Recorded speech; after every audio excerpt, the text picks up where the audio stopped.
जय श्री कृष्णा। राधे राधे मित्रों। ओम हम हनुमते नमः। जय बजरंगबली। आज हम श्रवण करेंगे मंगलवार की व्रत कथा। हनुमान जी की कृपा प्राप्त करने के लिए मंगलवार के दिन एक बार अवश्य सुननी चाहिए मंगलवार व्रत कथा। मंगलवार का व्रत करने से सभी प्रकार की बाधाएं नष्ट होकर सुख मिलता है और जीवन पर्यंत पुत्र और पौत्र धनादि से युक्त रहकर वह प्राणी अंत में विष्णु लोक को जाता है और सभी प्रकार के ऋणों से उऋण होकर धन लक्ष्मी की प्राप्ति होती है। स्त्री तथा कन्याओं को यह व्रत विशेष रूप से लाभप्रद है। उनके लिए पति का अखंड सुख, संपत्ति तथा आयु की प्राप्ति होती है और वह कभी भी विधवा नहीं होती हैं। औरतों को मंगलवार के दिन पार्वती मंगल गौरी का पूजन करके मंगलवार व्रत कथा व कहनी व सुननी चाहिए। यह कथा सभी प्रकार का कल्याण करने वाली है। अब आइए श्रवण करते हैं अथ मंगलवार व्रत कथा। व्यास जी बोली, एक समय नैमिषारण्य वन में 88,000 मुनि एकत्र होकर पुराणों के ज्ञाता श्री सूत जी से कहने लगे। सौनकादि ऋषि बोले, हे महामुनि, आपने अनेकों पुराणों की कथा सुनाई है। आप कृपा करके ऐसा व्रत और कथा बताएं जिसके करने से संतान की प्राप्ति हो तथा मनुष्यों को रोग, शोक, अग्नि, सर्प आदि का भय ना हो, क्योंकि कलयुग के जीवों की आयु कम है। श्री सूत जी बोले, हे मुनियों, तुमने बहुत ही सुंदर कथा पूछी है। भगवान कृष्ण और युधिष्ठिर संवाद तुम्हारे सामने कहता हूँ। एक समय पांडवों की सभा में श्री कृष्ण जी बैठे हुए थे। युधिष्ठिर ने भगवान श्री कृष्ण से प्रश्न किया कि हे भगवान देवकी नंदन गोविंद, आपने मेरे लिए अनेकों कथाएं सुनाई है। अब आप कृपा करके कोई ऐसा व्रत बतावे जिसके करने से मनुष्य को पुत्र की प्राप्ति हो। श्री कृष्ण भगवान बोले, हे राजन, मैं एक प्राचीन इतिहास सुनाता हूँ, ध्यान देकर सुनो। कुंदनपुर नामक नगर में एक नंद नाम का एक ब्राह्मण रहता था। भगवान की कृपा से सब कुछ था, पर संतान नहीं थी। ब्राह्मण की पत्नी सुनंदा बड़ी पतिव्रता स्त्री थी, परंतु कोई भी संतान ना होने के कारण चिंतित थी। पर वह भक्ति पूर्वक श्री हनुमान जी की आराधना करती थी। मंगलवार के दिन व्रत के अंत में भोजन बनाकर हनुमान जी का भोग लगाने के बाद स्वयं भोजन करती थी। एक बार मंगलवार के दिन ब्राह्मणी कार्य की अधिकता से हनुमान जी का भोग न लगा सकी, तब ब्राह्मणी को बहुत दुख हुआ। उसने कुछ भी खाया पिया नहीं और अपने मन में प्रण करके सो गई कि अब तो अगले मंगल का वार को ही श्री महावीर जी को भोग लगाकर अन्न जल ग्रहण करूंगी। ऐसा मन में प्रण करके वह ब्राह्मण स्त्री सुनंदा अपने व्रत का इंतजार कर वह रोजाना भोजन बनाती थी, परंतु भोजन नहीं करती और मन ही मन में श्री महावीर जी का चिंतन और ध्यान मग्न किया करती थी। इस प्रकार 6 दिन व्यतीत हो गए। ब्राह्मणी सुनंदा अपने निश्चय के अनुसार भूखी प्यासी रही। मंगलवार को सुनंदा प्रातः काल ही मूर्छित होकर के गिर पड़ी। उसकी भक्ति के प्रभाव से हनुमान जी प्रसन्न हो गए और प्रकट होकर बोली, मैं तेरी भक्ति से प्रसन्न हूँ, तू वर मांग। सुनंदा बोली, प्रभु, मेरी कोई संतान नहीं है, कृपा करके आप मुझे पुत्र या कन्या प्रदान करें, आपकी अति कृपा होगी।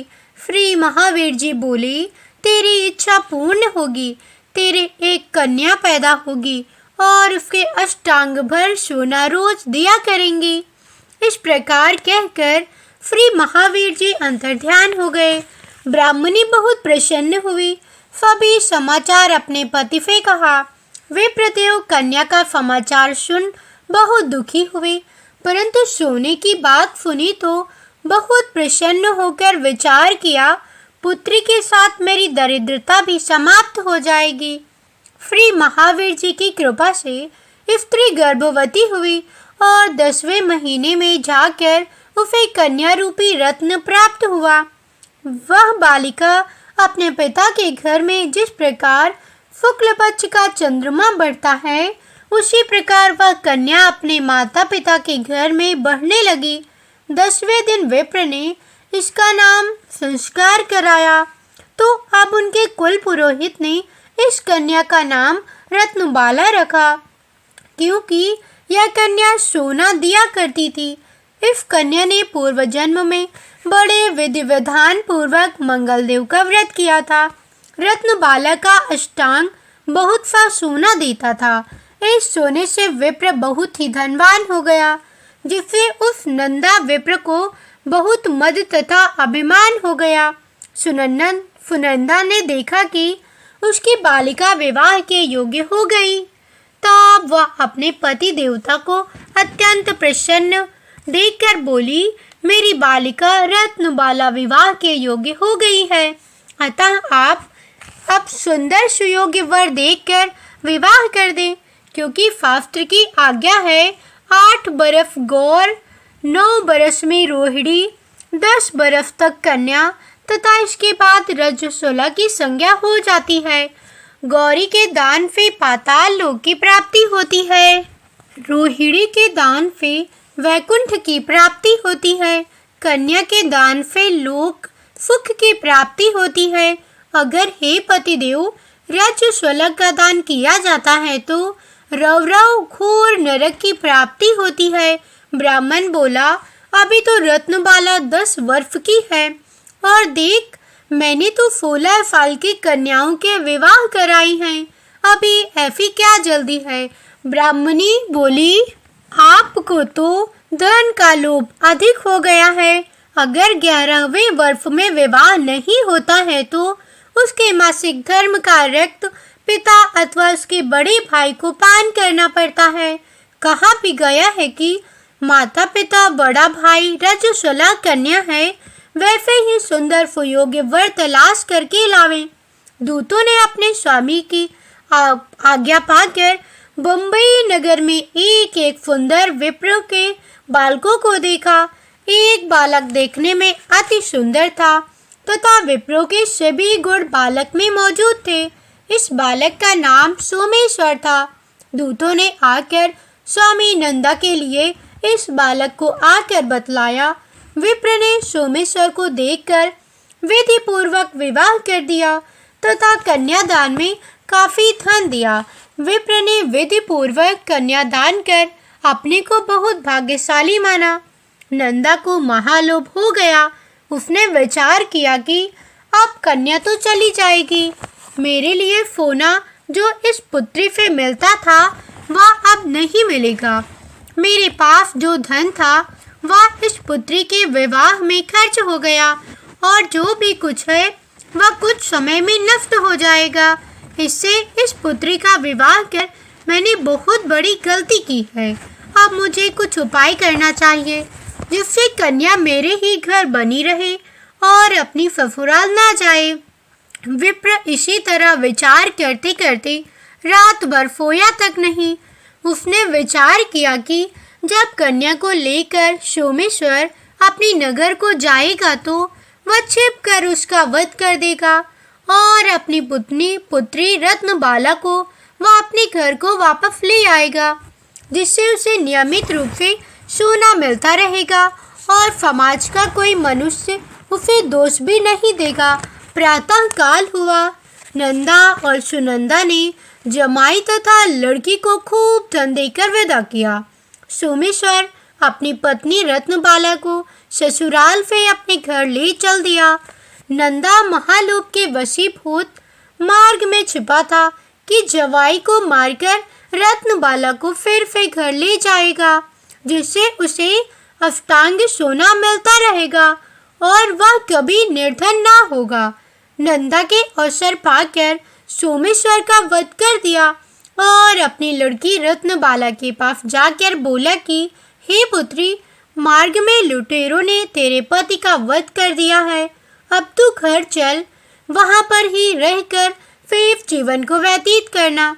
भगवान की इच्छा के आगे किसी का कोई बस नहीं चलता। उसे जो अच्छा लगता है वह वही करता है, और जो बेटी भाग्य में लिखा है वही होगा। इसमें किसी का कोई दोष नहीं है।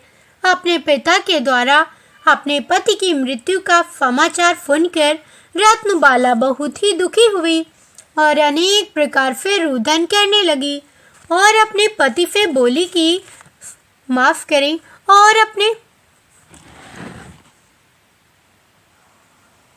और अपने पिता से बोली कि यहाँ पर इसको कट करना है बीनू तुमको। और अपने पिता से बोली कि हे पिताजी, इस संसार में जिस स्त्री का पति ही नहीं है उस स्त्री का जीवन व्यर्थ है, और अपने पति के शव के साथ ही अपने शरीर को जला दूंगी और सती होकर अपने इस तन को व अपने माता पिता के नाम को तथा ससुर के यश को सार्थक करूंगी। अब मैं लौटकर घर नहीं जाऊंगी। अपनी कन्या रत्नबाला के वचनों को सुनकर वह बहुत दुखी हुआ। विचार करने लगा, मैंने व्यर्थ में उसके पति का वध किया, क्योंकि रत्नबाला उसके पीछे अपने प्राण तक देने को तैयार है। मेरे लिए अब ये धन प्राप्त होगा ही नहीं। मेरा तो दोनों तरफ से मरण हो गया। यह सोचकर वह बहुत ही दुखी होकर रोने लगा। सोमेश्वर की चिता बनाई गई। सोमेश्वर की औरत रत्नबाला सती होने की इच्छा से अपने पति के सिर को अपनी गोद में रखकर चिता पर बैठ गई। जैसे ही अग्नि लगाई गई वैसे ही मंगल देव प्रसन्न हो गए और बोले, हे रत्नबाला, मैं तेरे पति भक्ति से अति प्रसन्न हूँ, वर मांग। रत्नबाला ने प्रसन्न अपने पति देव का जीवन दान मांगा। मंगल देव बोले, हे रत्नबाला, मैं तेरे पतिव्रत धर्म से खुश हूँ। यह वरदान देता हूँ कि तेरा पति अजर अमर महाविद्वान हो जाएगा, और भी जो कुछ तेरी इच्छा हो वर मांग। रत्नबाला बोली, हे ग्रहों के स्वामी, यदि आप मुझे पर प्रसन्न है तो आप मुझे यह वरदान दीजिए कि जो आपकी मंगलवार के दिन प्रातः काल लाल पुष्प लाल चंदन से पूजा कर आपको स्मरण करे तो उसे रोग और बाधाएं कभी ना हो, उसके स्वजनों से कभी वियोग ना हो, और सर्प अग्नि और शत्रुओं का भय ना रहे। जो स्त्री मंगलवार का व्रत करे वह कभी विधवा न हो, अनेकों पुत्र और पौत्री की प्राप्ति हो। मंगल देव तथास्तु कहकर अंतर्ध्यान हो गए। मंगल देव की कृपा से सोमेश्वर जीवित हो गया। रत्नबाला अपने पति को प्राप्त कर बहुत ही प्रसन्न हुई और अपने पिता, पति, माता, सास ससुर के साथ सुखपूर्वक जीवन व्यतीत करने लगी। अंत में वह दोनों वैकुंठ धाम को गए। अब आइए श्रवण करते हैं। यहाँ पर आगे की कथा सुनने से पहले कट करना है बेनू। हे प्रिय भक्तों, व्यास जी मुनियों से बोले कि इस प्रकार जो भी स्त्री पुरुष विधिवत मंगलवार का व्रत करके व्रत कथा सुनती हैं और पढ़ती हैं, हनुमान जी उनके सभी कष्ट दूर करके घर में धन संपत्ति का भंडार भर देती हैं। शरीर के सभी रक्त विकार के रोग भी नष्ट हो जाती हैं। तो सभी प्रेम से बोलिए, मंगल देव भगवान की जय। जय बजरंगबली, जय श्री राम, हरे कृष्णा। हे प्रिय भक्तों, अब आइए श्री राम नाम की महिमा का रसपान करती हैं। लंकापति रावण के वध के बाद जब अयोध्यापति प्रभु श्री राम की कीर्ति दूर दूर तक फैल रही थी और वह मर्यादा पुरुषोत्तम कहलाने लगे थे, तब एक दिन महादेव शिव जी की इच्छा भी मर्यादा पुरुषोत्तम और श्री राम से मिलने की हुई। पार्वती जी को अपने साथ लेकर महादेव जी कैलाश पर्वत से उतरकर अयोध्या नगरी के रास्ते पर चल पड़े। भगवान शिव और माता पार्वती को अयोध्या आया देखकर श्री सीताराम जी बहुत ही खुश हुई। माता जानकी ने उनका उचित आदर सत्कार किया और स्वयं भोजन बनाने के लिए रसोई में चली गई। इसी बीच भगवान शिव ने श्री राम जी से पूछा कि आपके सेवक हनुमान जी दिखाई नहीं पड़ रहे। फिर श्री राम जी बोले कि वे बगीचे में हैं। शिव जी ने श्री राम जी से बगीचे में जाने की अनुमति मांगी और पार्वती जी का हाथ थामकर वे बगीचे में आ गए। बगीचे की खूबसूरती देखकर उनका मन मोहित हो गया। आम के एक घने वृक्ष के नीचे हनुमान जी दिन दुनिया से बेखबर गहरी नींद में सोए हुए थे और एक लय में खर्राटे से राम राम की ध्वनि उठ रही थी। चकित होकर शिव जी और माता पार्वती एक दूसरे की ओर देखने लगे। माता पार्वती मुस्कुराकर उठी और वृक्ष की डालियों को और इशारा किया। राम नाम सुनकर पेड़ की डालियां भी झूमने लगी थी और इनके बीच से भी राम नाम उच्चारित हो रहा था। शिव जी इस राम नाम की धुन में मस्त मग्न होकर खुद भी राम राम कहने कर नाचने लगे। हे प्रिय भक्तों, माता पार्वती जी ने भी अपने पति का अनुसरण किया और अपने कोमल पांव फिर थिरकाने लगी। शिव जी और पार्वती जी के नृत्य से ऐसी झनकार उठी कि स्वर्ग लोक के देवता गण भी आकर्षित होकर बगीचे में आ गए और राम नाम की धुन में सभी मस्त हो गए। माता जानकी भोजन तैयार करके प्रतीक्षा कर रही थी, परंतु संध्या घेरने तक भी अतिथि नहीं पधारे। तब मैया सीता ने लक्ष्मण जी को बगीचे में भेजा। लक्ष्मण जी तो स्वयं को भी श्री राम का सेवक ही मानते थे, इसीलिए बगीचे में आकर जब उन्होंने धरती पर स्वर्ग का नजारा देखा तो खुद भी राम नाम की ध्वनि में झूम उठे। महल में माता जानकी परेशान हो रही थी कि अभी तक भोजन ग्रहण करने के लिए कोई भी नहीं आया। उन्होंने श्री राम जी से कहा कि भोजन ठंडा हो रहा है, चलिए हम ही जाकर बगीचे में से सभी को ले आए। हे प्रिय भक्तों, जब सीताराम जी बगीचे में गए तब वहाँ राम नाम की ध्वनि धूम मची हुई थी। हनुमान जी गहरी नींद में सोए हुए थे और उनके खराटों से अभी तक राम नाम की ध्वनि निकल रही थी। श्री सिया राम भाव विहल हो उठे। राम जी ने हनुमान जी को नींद से जगाया और प्रेम से उनकी तरफ निहारने लगे। हनुमान जी प्रभु को आया देखकर शीघ्रता से उठ खड़े हुए और नृत्य का समा हो गया। शिव जी खुले कंठ से हनुमान जी की राम भक्ति की सराहना करने लगे। हनुमान जी संकुचाए लेकिन मन ही मन खुश हो रहे थे। श्री सिया राम ने भोजन करने का आग्रह भगवान शिव जी से किया। सभी लोग महल में भोजन करने के लिए चल पड़े। माता जानकी भोजन परोसने लगी। हनुमान जी को भी श्री राम जी ने पंक्ति में बैठने का आदेश दिया। हनुमान जी बैठे तो, परंतु आदत ऐसी थी कि राम जी के भोजन करने के बाद ही सभी लोग भोजन करती थी। आज श्री राम के आदेश से पहले भोजन करना पड़ रहा था, तो माता जानकी हनुमान जी को भोजन परोसती जा रही थी, पर हनुमान जी का पेट ही नहीं भर रहा था। सीता जी कुछ समय तक तो उन्हें भोजन परोसती रही, फिर समझ गई कि इस तरफ से तो हनुमान जी का पेट नहीं भरेगा। उन्होंने तुलसी के एक पत्ते पर राम नाम लिखा और भोजन के साथ हनुमान जी को परोस दिया। तुलसी पत्र खाते ही हनुमान जी को संतुष्टि मिली और वह भोजन खाकर उठ खड़े हुए। भगवान शिव शंकर ने प्रसन्न होकर हनुमान जी को आशीर्वाद दिया कि आपकी राम भक्ति युगों युगों तक याद की जाएगी और आप संकट मोचन कहलाएंगे। संकट हरे मिटे सब पीरा, जो सुमिरै हनुमत बलबीरा। जय श्री राम। हे प्रिय भक्तों, आइए अब श्री राम नाम की महिमा की दूसरी कथा का रसपान करती हैं। महादेव जी को एक बार बिना कारण के किसी को प्रणाम करते देखकर पार्वती जी ने पूछा कि हे प्रभु, आप किसको प्रणाम करते रहती हैं? शिव जी पार्वती जी से कहती हैं कि हे देवी, जो भी मनुष्य एक बार राम कहता है उसे मैं 3 बार प्रणाम कहता हूँ। पार्वती जी ने एक बार शिव जी से पूछा कि आप शमशान में क्यों जाती हैं और यह चिता की भस्म शरीर पर क्यों लगाती हैं? उसी समय शिव जी पार्वती जी को शमशान में ले गए। वहाँ एक 100 अंतिम संस्कार के लिए लाया गया।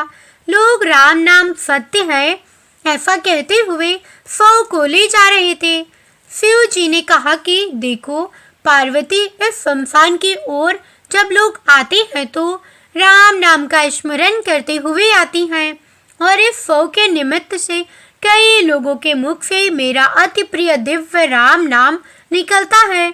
उसी को सुनने के लिए मैं शमशान में आता हूँ और इतने लोगों के मुख से राम नाम का जप करवाने में निमित्त बनने वाले इस 100 का मैं सम्मान करता हूँ, उसे प्रणाम करता हूँ और अग्नि में जलने के बाद उसकी भस्म को अपने शरीर पर लगा लेता हूँ। राम नाम बुलवाने वाले के प्रति मुझे अगाध प्रेम रहता है।